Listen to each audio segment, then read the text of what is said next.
कल ये राहुल गांधी जी का मैंने स्टेटमेंट सुना। चीन के लिए प्रधानमंत्री क्यों नहीं बोलते, चीन के लिए नहीं बोलते, चीन के लिए नहीं बोलते। अब ये उनके सीनियर लोग हैं, उनका कोई ट्यूशन व्यूशन भी नहीं रखते। मान कैसे बोलना चाहिए, क्या बोलना चाहिए, कुछ बोलते ही रहते। मगर आपने जब चीन की लड़ाई समाप्त हुई तब क्या किया था? चीन की लड़ाई समाप्त हुई तब हमारा 38,000 वर्ग किलोमीटर हिस्सा चीन को अक्साई चीन का देने का काम कांग्रेस पार्टी और आपके नाना जवाहरलाल नेहरू ने किया था।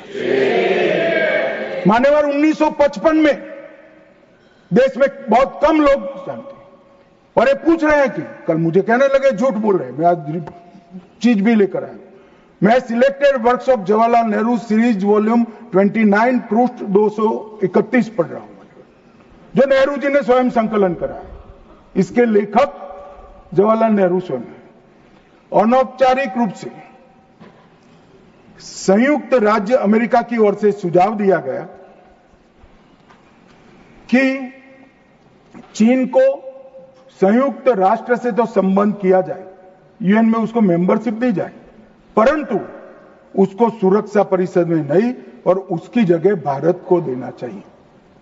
साहब, कोई भी देश का प्रधानमंत्री होता, धन्यवाद करता और भारत सुरक्षा परिषद में मेंबर बन जाता। आज मोदी जी जो प्रयास करते थे, करने की जरूरत भी नहीं पड़ती, हमारे पास भी वीटो होता।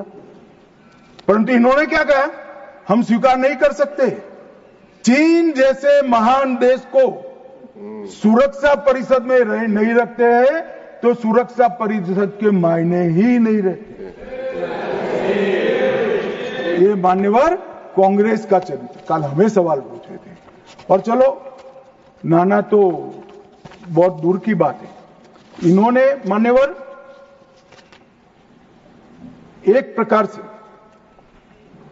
चीन के बारे में राजीव गांधी फाउंडेशन, जिसकी चेयरपर्सन उनकी माताजी थी, उससे एमओयू किया, चीन से पैसा लिया। हमने एफसीआरए का लाइसेंस यही बिना पर कानूनी तरीके से राजीव गांधी फाउंडेशन का एफसीआरए का लाइसेंस कैंसिल कर दिया। क्या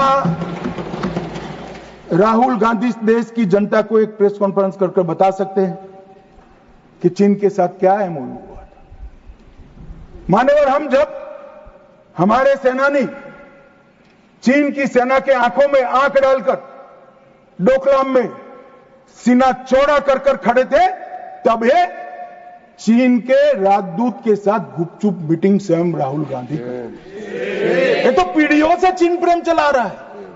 हिंदी चीनी भाई भाई से शुरू हुआ, सोनिया गांधी के राजीव गांधी फाउंडेशन से गुजरता हुआ चीन के राजदूत की मीटिंग तक आया।